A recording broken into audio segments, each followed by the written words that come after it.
Hasta luego. Bienvenido, Federico González Rouco, economista. ¿Cómo va todo? ¿Cómo andan? Muchas gracias por la invitación. Placer que estés acá. Primera pregunta, ¿hay déficit habitacional en la Argentina o tiene que ver con distritos específicos y la dinámica es distinta según el lugar? No, todo lo que dijiste al mismo tiempo. Ok. Hay déficit habitacional.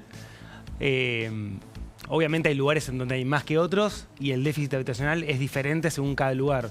¿Por qué digo esto? A nivel nacional hay más o menos 4 de cada 10 hogares, cual es un montón, estamos hablando de casi 5 millones de hogares, con algún tipo de déficit habitacional.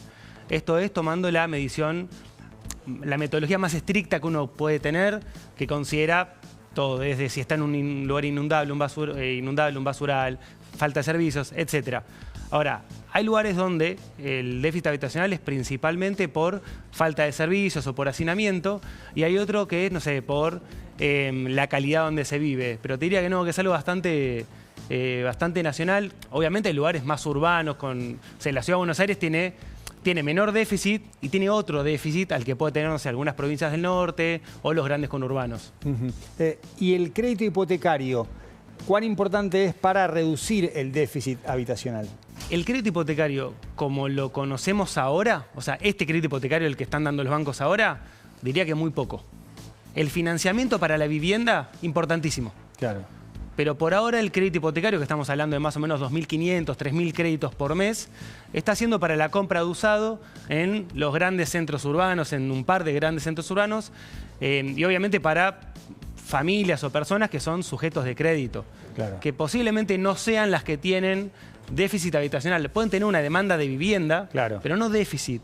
Lo que sí hace falta, y creo que es el próximo paso, idealmente, es empezar a trabajar o que empiece a haber financiamiento para vivienda, porque todo lo que yo dije recién de falta de servicios, algún material de la vivienda, alguna refacción que hace falta o hacinamiento, eso se soluciona con financiamiento, porque eso no lo va a solucionar el Estado construyendo, porque no le da la escala aún en el mejor de los escenarios, sino que esto es un buen mercado de financiamiento que tiene un montón de raíces en términos de, no sé, la formalidad de la gente, los ingresos y demás. Entonces, para resumir, el crédito hipotecario, el actual, no va directo al déficit, pero el financiamiento tiene un potencial enorme de reducción de déficit.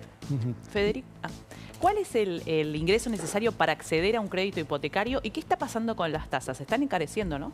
Sí, el ingreso obviamente depende de la tasa, depende del monto y demás. Yo, para resumir o para simplificar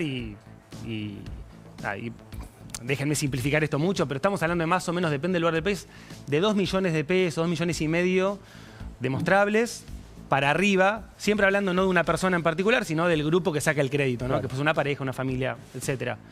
Y lo que viene pasando con las tasas es interesante porque desde octubre, noviembre del año pasado, los principales bancos, salvo el Banco Nación, empezaron a subir las tasas por varios motivos. Resumo 3. El primero es la falta de liquidez del sistema financiero, todo esto que siempre se dice no hay pesos, no hay plata. Eso obviamente tiene un correlato claro que es sube la tasa de interés. En este caso sube la tasa de interés del hipotecario, que es de lo que estamos hablando. Segundo punto es que los bancos arrancaron el año pasado a dar crédito hipotecario en un contexto en el que la alternativa que tenían los bancos, que son los bonos que ajustan por inflación, rendían negativo. Entonces el banco, estoy simplificando mucho esto, pero el banco decía, tengo dos opciones, pongo la plata en esto que me da inflación menos algo o la plata acá que me da inflación más algo, que es el crédito hipotecario. Y arrancaron con un promedio los bancos privados o la mayoría de los bancos de 5 y pico por ciento.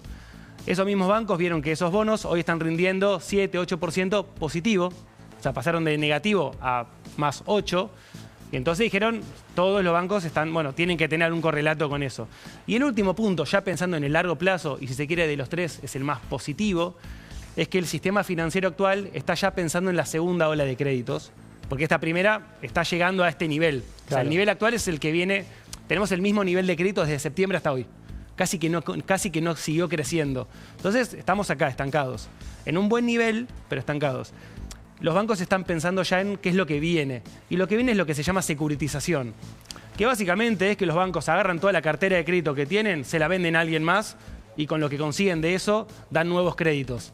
Para poder venderlo, el banco tiene que tener una tasa suficiente que permita quedarse una ganancia y pagarle a alguien más. Con 5,5% eso no era posible. con estas tasas de 8, 8 y pico, son más caras para la demanda. O sea, el que quiere sacar un crédito va a tener una cuota 30% mayor que antes, y sus ingresos van a tener que ser 30% mayores también, pero hace más sostenible en el largo plazo. Obviamente con el correlato o con la consecuencia de una demanda un poco más restringida. Federico, hablabas recién de que la actual dinámica de créditos no resuelve el tema de la financiación, pero que hay mucho potencial con el tema de financiación. ¿De dónde viene ese potencial y cómo podría plasmarse eso en hechos concretos? Primero, partamos de la base que el crédito en Argentina, si bien mejoró en el último año, está en niveles mínimos. Sí. Entonces, lo que primero hace falta es que crezca el crédito en general.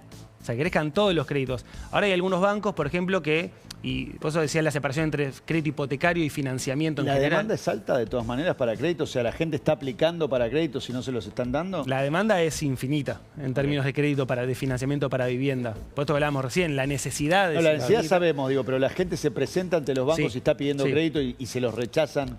No es que se los rechazan, lo que viene pasando es que, ahora, obviamente con una tasa del 5% hay más gente accediendo al crédito que una tasa de 8%, pero los bancos todavía siguen teniendo mucho volumen de consultas.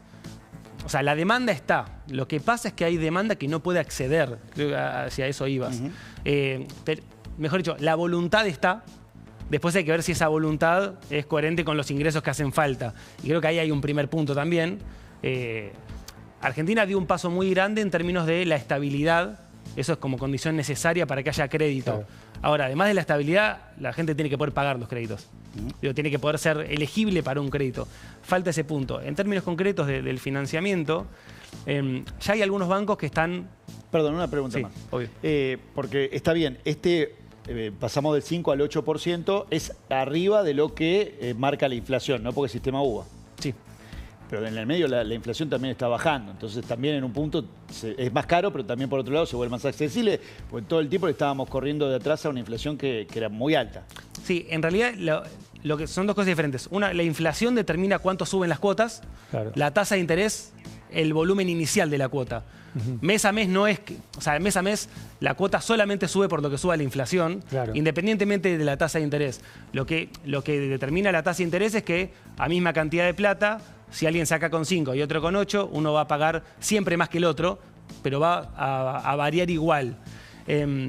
Lo que sí me parece importante es que hoy ya hay algunos bancos que están pasando, o sea, que están, además del crédito hipotecario de compra tradicional, agregando algunas líneas de créditos personales para vivienda, que es un crédito que no tiene una garantía hipotecaria, o sea, no tenés que ir con una casa o con un departamento o lo que sea, con una construcción atrás, pero que sí empieza a estar orientado a la remodelación, la refacción, y ahí creo que es a donde ibas, eso creo que es muy importante. Obviamente, como todo, cualquier sistema de crédito que arranca de cero, va a arrancar primero por la punta de la pirámide y con el mismo desarrollo va a ir bajando. Claro. Estamos haciendo ese camino. La punta es la compra de la casa. La punta es la compra para los hogares de mayores ingresos. Claro. Hace poco el Banco Central publicó un informe que para mí el resumen de eso era un informe sobre quiénes piden crédito, ¿no? Quién es la demanda del crédito. Y para mí el resumen perfecto de eso son hogares de la Ciudad de Buenos Aires, jóvenes y en relación de dependencia. Claro. Que básicamente es hogares con un buen nivel de ingreso y en una localidad muy rápida y con mucha gimnasia de financiamiento. Hay lugares del país donde no hay crédito hipotecario. No porque los bancos no quieran, o en parte porque los bancos no trabajan tanto esas zonas, por la capilaridad de bancos no tienen tanta presencia, pero también porque la situación de escrituración de las viviendas, de los ingresos, de la formalidad y demás, lo complican. Entonces digo, falta muchísimo. Estamos hablando de que el año pasado se dieron 11.000 créditos en todo el país y este año, en los primeros 4 meses, se dieron alrededor de 8.000, 9.000 créditos. 20.000 en este año y medio, en un país de 16 millones de hogares. Pero estamos muy lejos, todavía estamos en un primer paso, estamos en un buen primer paso, porque veníamos de, yo creo que uno de los primeros meses del 2024, se habían dado cerca de 30 créditos en todo el país. En todo el país. Bueno, hablaba con desarrolladores y era, yo acabo de terminar un edificio con más unidades que ese total de crédito de todo el país. Claro. Entonces, o sea, estamos en ese proceso, falta mucho, pero está en ese proceso, creo. Federico, muchísimas gracias, un placer que hayas venido. Maxi Sardi, ¿qué está pasando en Tierra del Fuego con el paro por el tema de impuestos, acaba de terminar aranceles. justamente el acto que tuvieron hoy al mediodía, un paro que ha cesado por completo.